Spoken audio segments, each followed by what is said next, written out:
Суук түшүп жылытуу мезгили башталганда баш калаада салтка айлангандай эле абанын булгануу деңгээли жогорулап, асманды кара түтүн каптай баштайт. Акыркы маалыматтар боюнча Бишкек шаары абанын булгануусу боюнча дүйнөлүк аба сапатын текшерүү рейтингинде 3-орунга чыкты. Ага ылайык Кыргызстандын борбору Индиянын Дели шаары менен Пакистандан гана ашпайт. Бишкек шаарында жыл сайын атмосфералык абага 240 тонна булгоочу заттар ыргытылат. Анын 180 000 тоннасын автотранспорт бөлүп чыгарат.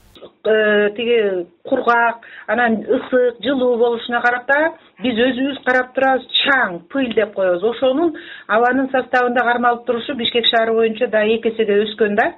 Анан мындан башка дагы мелкодисперсный деген катуу заттар бар.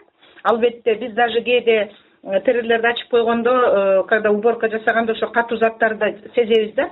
Ошол бир 2-3 эсеге чейин өскөн да.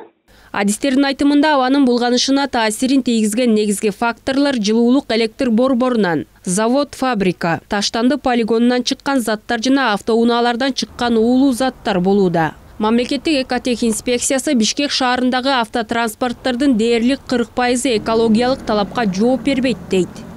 Бизде 2012-жылы текшерүүнү алып салган, ошо текшерүүнү алып салгандан кийин азыр машиналар техникалык состояниясы кандай акыбалда экенин биз көрө албайбыз, биле албайбыз. Почему? Потому что ал токтомдо жок болгондон кийин биз ар бир объектине машинанын жүргүнчүн токтотуп, жана мен айтып аткан катализатору барбы, жокпу текшергенге мүмкүнчүлүгүбүз жок. Бирок бул Европаларда техосмотр деген болуш керек, текшерип көзөмөлдөп турушубуз керек.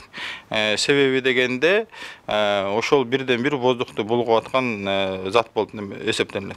Жыл сайын ушул мезгилде бул тема коомчулукта активдүү талкууланып, тийиштүү тараптар жакынкы жана узак мөөнөттүү пландар кабыл алынып жаткандыгын айтып, көйгөй чечилерине ишендирип келет. Ошол эле учурда суук түшкөндө айрыкча жаңы конуштарда экологияга зыян келтирген тыюу салынган ар кандай өндүрүштүк калдыктарды өрттөө фактылары да токтобой, тескерисинче көбөйөт. Учурда Бишкек шаардык мэриясынын санитардык экологиялык инспекциясы рейдтерди уюштуруп, элге түшүндүрүү иштерин жүргүзүп жатканын билдирди. Жыл башынан бери мындай көрүнүштөргө байланыштуу жарандарга 2,239 000 сом айыппул салынган.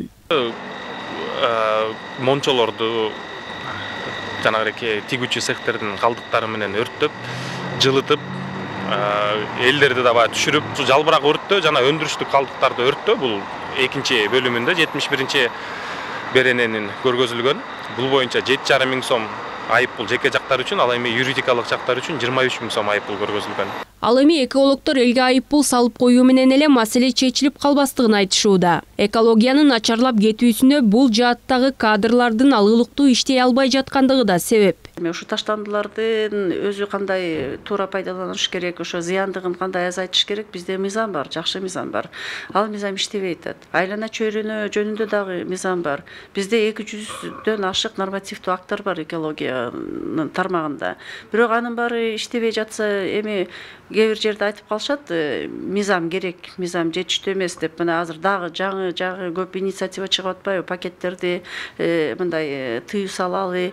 Бирок эми ошол учурда канча бир мыйзам дагы кошулумча чыкса деле, бияктагы 200 жана нормативдүү акттар иштебей атса, анын кандай натыйжасы, кандай кажети бар билбейм да. Маалым болгондой, Кыргызстанда 200 000ге жакын адам өнөкөт респиратордук ооруларга чалдыккан. Анын негизги себептери тамеки тартуу жана абанын булганышы экендигин белгилей кетүү керек. Тилекке каршы биздин өлкө бул оорулардын өлүмү боюнча 1-орунда турат.